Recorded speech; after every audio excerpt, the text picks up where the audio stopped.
Hey folks, welcome to another edition of Play Branson, where you get to know Branson's entertainers better. My name is Chris Meyer, and today I am here with Haley Westridge. How are you doing today? I'm doing good. How are you? Good, doing great. Happy to be back again. Yes, Yeah. you are. And so summer is like just right around the corner. It is. I'm so excited. I'm ready for these warm temps. Get out and do some things. I'm ready too. And so Silver Dollar City, we want to talk a little bit about them today, but even before we do that, tell people who our guest is going to be on the show. We've got Jonathan with Face Journey Trio here in town, so very thrilled to have him with us today. Yeah, first time we've ever had him on, and so that'll be great getting to know him better.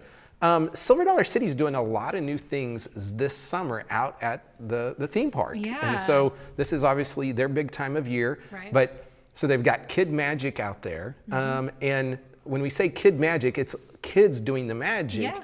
But what some people might not realize is that Bart Rocket used to be in town years ago. It's his kids. Okay. And they've been on like America's Got Talent or, I mean, all these big shows all across the country. And so they're going to be out there. We have Dance Explosion. We have another comedian magician called Greg Bennick. Hopefully I got that right. And then Silver Dollar City's putting a lot of money into one of their new musical productions, over $1 million, called Reuben's Swashbuckling Adventure. Yeah, that's a mouthful to It is a say. mouthful, swashbuckling. Not sure what that means, but I think that's going to, of course, anything Silver Dollar City does, It's always awesome. it's always awesome. So that's happening. And then they have another band out there called Southern Raised, and that's going to be a kind of a new bluegrass band. And here's the deal. We've done so many interviews now that a lot of times, sometimes Branson's next generation is who's out at Silver Dollar City. Absolutely. So it's sometimes a great opportunity to say, could these people fit Branson, just like the Haygoods and the Hughes and others. So might check them out.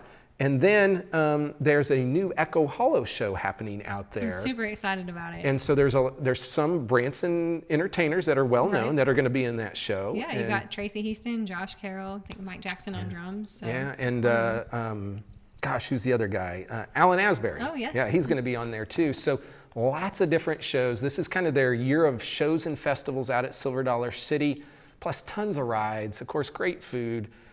So if you haven't been to Branson, come to Branson, go out to Silver Dollar City, and then go to all the shows in town as well. Okay, just a few facts. We're going to talk about summer. Okay.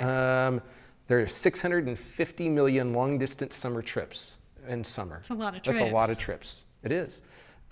Here's something. In the summer, the heat of the iron in the Eiffel Tower over in France expands, and the tower grows 6 inches. That's pretty weird. Yeah. Pretty crazy. And then, on average, Americans consume 15 pounds of watermelon in the summer. It's a lot of watermelon. It's a lot of watermelon. And watermelon is 92% water. There you go. There you go. Crazy facts you really are never going to use in life. Nope. So we'll be back in just a moment. Stay tuned. There are so many things to do in Branson.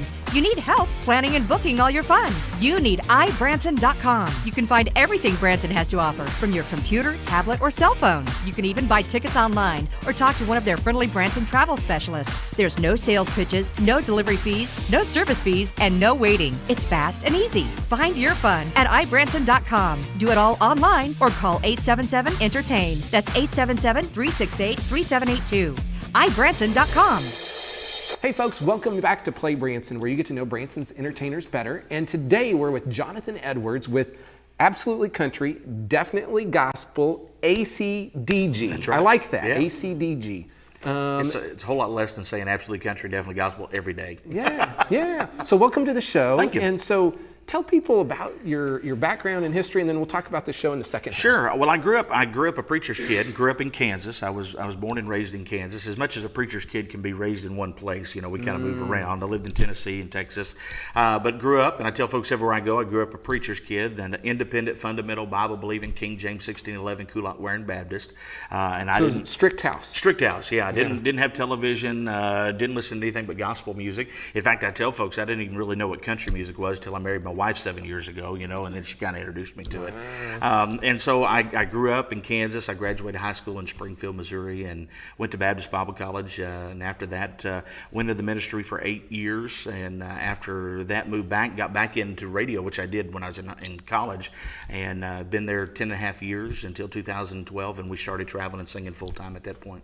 So when you were doing radio, you were doing gospel Yes. radio in Springfield, In right? Springfield, What is that called? KWFC 89.1 FM. We were the Ozarks big gospel station at the time. I'm not sure if they still are. We were the largest Southern gospel formatted station in the country, and we were on a 1,000-foot tower, 1,500 square miles. It was a deal. And I was the afternoon drive host from 3 to 6 every day, and then I was the promotion director, so I helped promote concerts.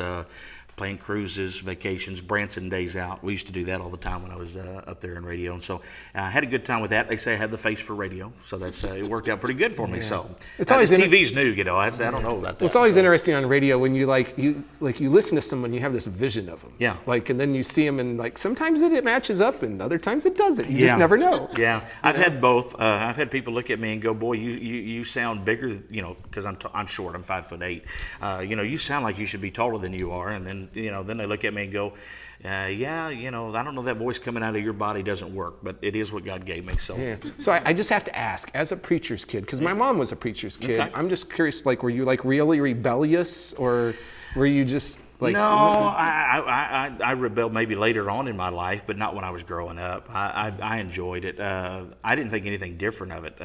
As far as the television side of it, now I look back and go, boy, I didn't see a lot of things that everybody else did. But for probably me, better off. Yeah, actually. well, and so I filled my time with music, to be honest with you, and gospel music, and I fell in love with quartet singing. That's always what I wanted to do with my life, was just sing in a quartet and travel. Those were my heroes rather than television movie stars. And in looking back, it really influenced probably what I'm doing today by having that kind of lifestyle, because I wanted to play baseball. That was my goal. I wanted to play baseball, become a major league player, make a whole lot of money, and then travel and sing with my own quartet. That didn't all happen, but I was going to say, has anybody else ever done that? No, I don't think so. I don't think so. But that was my goal in life, and until God called me into full-time ministry my senior year in high school, that's what I was planning on doing. And so it probably planned ahead, looking back, to do what I'm doing today. That was probably a better growing up than if I hadn't done it, if that makes sense.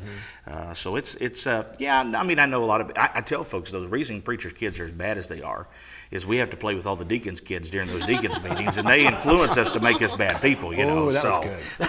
I'm just saying out That's there. pretty good. That's pretty good. I like it. So I'm a huge Southern gospel music Okay, fan. yeah. So who are some of your favorites, influences that you have in that realm? My favorite group of all time was the prestigious Cathedral Quartet from Yes. Stowe, Ohio. And then there was a group out of Madisonville, Kentucky called the Happy Goodman Family that kind of, that convention style, as a guy by the name of Jim Hamill with the Kingsmen used to say, you sing by letter, you just open up and let her rip. That's kind of how I grew up doing it. So the Goodmans influenced me in that way. The Cathedrals had such a good sound. They had, my favorite singer of all time is a guy by the name of Danny Thunderberg, who sang tenor for them. And thank goodness in my life I've had a chance to sing with him and meet him and everything. But their sound was just so solid. And the four guys, this is the key. I'm all about, even with our show, we'll talk about it a little later, I'm all about vocals. And when you talk about the Cathedral Quartet, they stepped out on stage with four guys, a bass guitar, and a piano, and they could sing anybody off the stage. And that's just what I loved and Right. fell into that. So I grew up with the quartets. My wife was more the bluegrass type. And so we kind of merged those together to do what we do now. So Absolutely. Now, I noticed in my notes that you had been nominated for DJ of the Year by Singing News several times. Yes. And so I know Singing News is like that's the thing in the gospel music world. Yeah. And so I think to be nominated is probably a big honor. I made the top five. I believe 3 years in a row I made with the Singing News the top five. Got to go walk the red carpet at Pigeon Forge and do all of that. And then the funny thing about it is the last year I was in radio, I was nominated for DJ of the Year by Scoops Magazine, which is an online magazine across the country. And I won the Paul High Award for Broadcast Personalities. 3 months after I was fired from the radio station I was working at. So you get fired and then you win the award. I'm not sure how that works, but long story short, the radio station was being bought by a different company out of Florida. Changes were being made, but at least the fans liked me, so I could say I went out on top, I guess. There you go. There you go. That's awesome. So I think there's all these like niches in types of music, and gospel is definitely kind of its unique niche, and it's also got its own unique style. Right. It's I don't think there's anything like the style of music, gospel music we do. So we call it Southern gospel music, but as I mentioned, my favorite group was from Ohio, so I don't know how that's Southern, but it just the terminology is for it. But where bluegrass has a niche, the quartets, and it goes back to gospel music that we do is based on harmony, and whether it's a trio harmony, a mixed quartet, or a quartet, it's all about singing the harmonies. And so there's a little bit of barbershop quartet stuff in it. There's a little bit of bluegrass. There's definitely a lot of country flair into it. In fact, if you go to the Country Music Hall of Fame in Nashville, the first exhibit you walk into talks about how a Southern gospel radio station in Tennessee actually got started playing country music. And so they are first cousins in that aspect of it. And so it really is its own niche. You look and you go, well, are we ever going to be on the Billboard chart? Are we ever going to sell out 15,000 seat arenas? No. But there is a market for it because people enjoy it. And here's what I find out. People that listen to gospel music that have never heard it before, once they listen to it, they go, wow, and they like it. It's getting over the stigma of, oh, it's gospel music, and it's old people's gospel music, and a lot of people say that. When they hear it, and they go, wow, that's pretty good. When you can talk about a guy that can hit a high G full voice, and a bass singer that can drop the bottom off of the piano, and then you got the harmony in between, there's nothing like it. Even Elvis loved it, for Pete's sake. Haley's a good example of a younger person than both of probably us that she loves. She knew who I was talking about. Yeah, so that was the good. Cathedrals. I mean, Ernie Haas. That's one of my favorite quartets. So. Yeah, Ernie Haas's signature sound. Great group. And they even got some dance moves in their stuff. I know, so they're talented. And so I've looked at the CA News magazine. Actually, I get it, and then when I get it, I pass it along to Haley. But everybody's kind of wearing their suits and all that. And so one time, I just like to see some guys in grungy clothes. But I don't think that'll ever happen because it doesn't fit. No, well, not of the, but I will tell you, since we've moved to Branson, my cufflinks and ties have gone to the closet, and we kind of changed what we wear on the road just because of what we're doing here in Branson. But the old quartets, matching suits and ties and cufflinks. That's what we used to all do. There you go. We're going to end this segment on that note, and we'll be back in just a minute with more from Jonathan Edwards. Get ready to join Faith's journey as they take you on a glorious journey of the best country and gospel music you will find anywhere.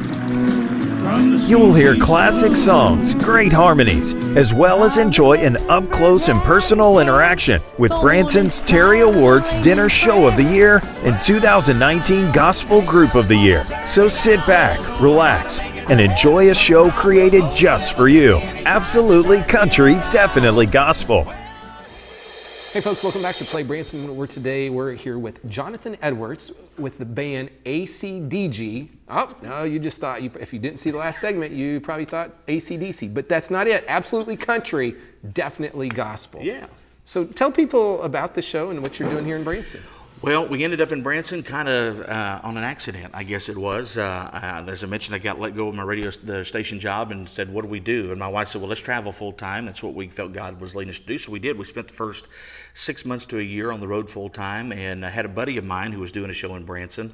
And as happens here in this town, a theater lost a show about 3/4 of the way through the season. So he called me and says, hey, can you put a show together? And I said, well, I've always wanted to do something in Branson, but I didn't know if I could put one together. Long story short, we moved in for 3 months at the end of the year and did the show. And Dick and Dawn Easton, who own God and Country Theater, happened to come see us. When they saw us, they said, we want you at our theater.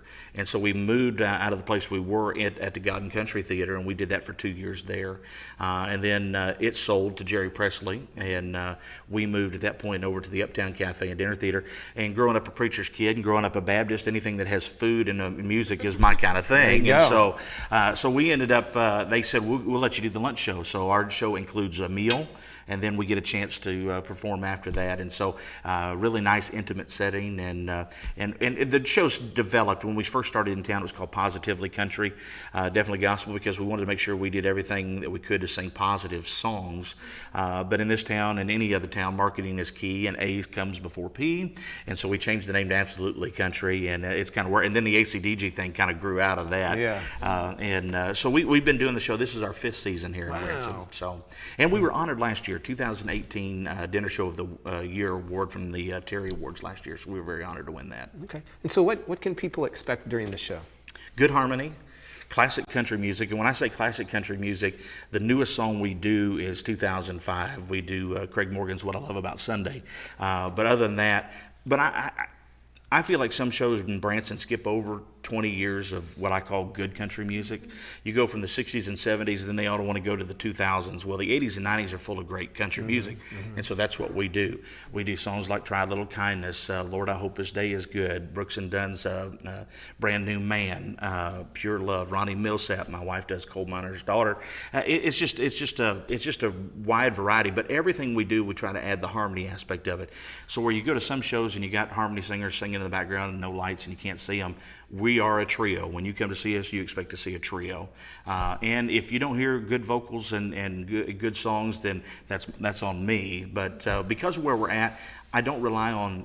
Somebody actually told me that we're more old school Branson, that we rely on the song and the singer rather than the lights and the glitz and the smoke machines and all that. Nothing against all that. I mean, but I'm just saying, if you come to see us, we can do the same thing in this room that we do at the theater. And then the second half of the show is gospel music, and Bill Gaither, who everybody knows in gospel music. We do several Bill Gaither songs, and growing up watching the gospel singing Jubilee on Sunday, and then the Gaither videos when they came out in '92, I was in high school.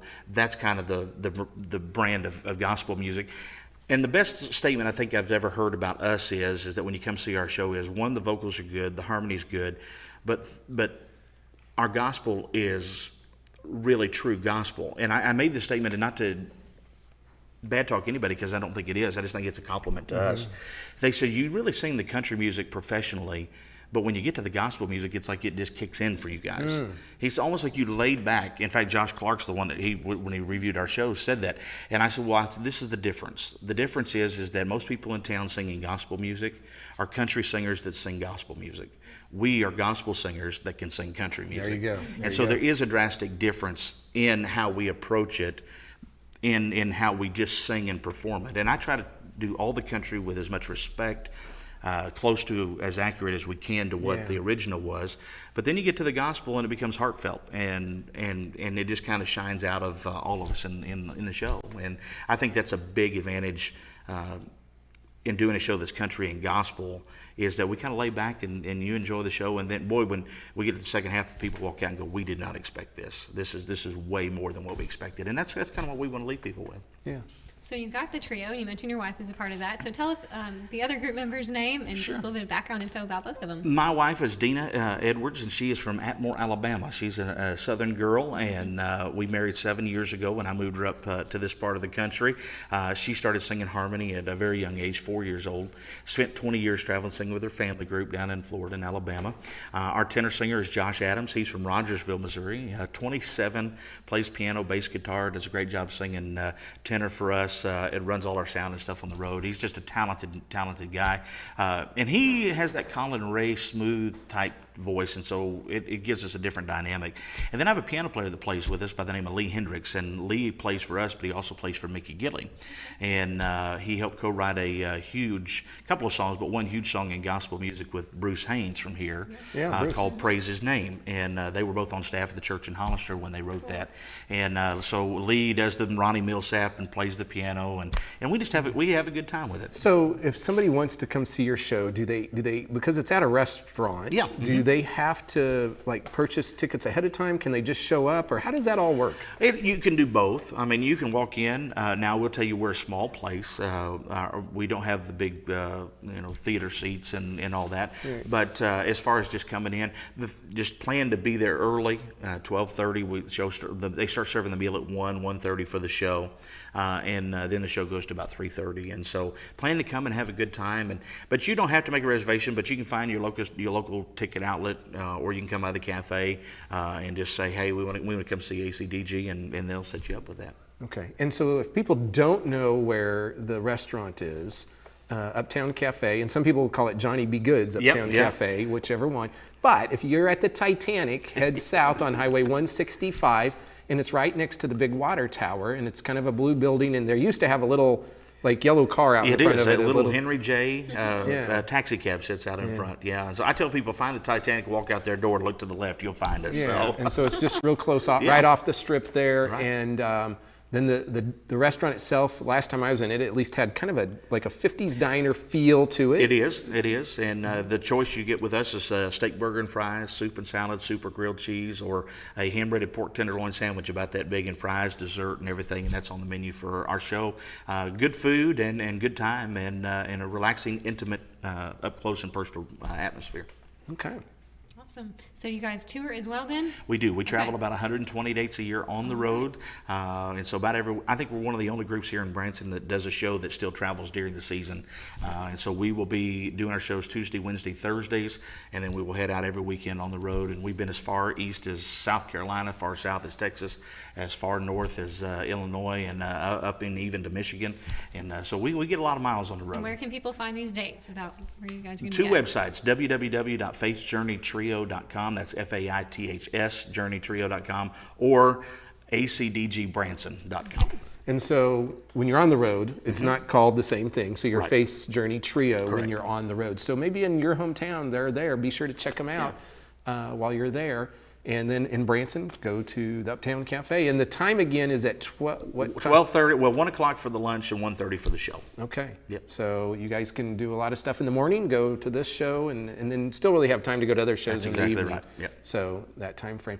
So folks, we'll be back in just a minute. Hang tight.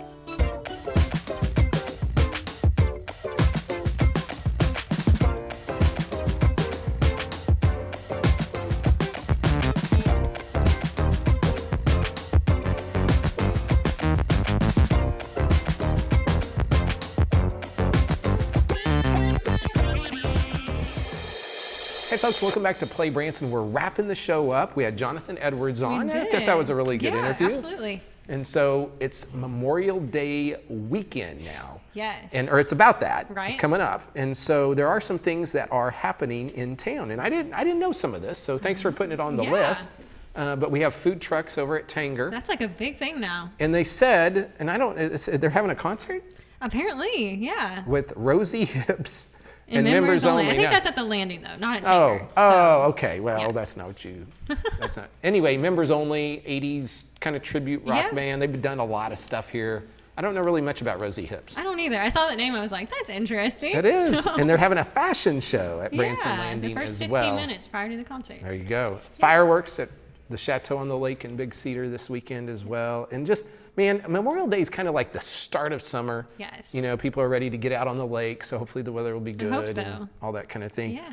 Now, one of the things we want to tell you about is coming up later this year, because we always like to promote stuff, is on August 22nd to September 22nd. No, not that long. Is the Southern Gospel Picnic. No, it didn't go to September 22nd. September 2nd. September 2nd. Yes. Yeah, I was like, that didn't Not go. 22nd. It's like the I wish end it of- did, though. Yeah. I The end of mean- August over Labor Day weekend is the Southern Gospel Picnic. And My so we thought favorite. because we had a gospel singer Yeah. on here, we got to promote gospel. Yes. And so that'll be coming up, and there's tons of artists and bands out there at Silver yeah. Dollar City for that festival. So our next episode. Yes, we've got Bruce Hershen with us from the Butterfly Palace. So Yes. it'll be fun talking to him and seeing what's going on over there. And so it doesn't happen very often that we put an attraction in the show, Right. but next week we're going to have an attraction in the show, and so Bruce we'll talk to him. So folks, if you haven't planned your Branson vacation yet, be sure to go to ibranson.com to do that. You can get all your shows, attraction, lodging, even some discount dining there, or you can call them at 1-877-ENTERTAIN. So if you haven't been to facebook.com/Play Branson, they can go there and like us, and There you go. they can request future entertainers and all that kind of fun Yes, stuff. we encourage that. Yeah, and so you read those messages. Absolutely. And sometimes I do too, but we don't have a long list of people that's checking this stuff out. No. Nope. So Haley, it's good to have you on the show again this Thank week, you. and we'll be back next week.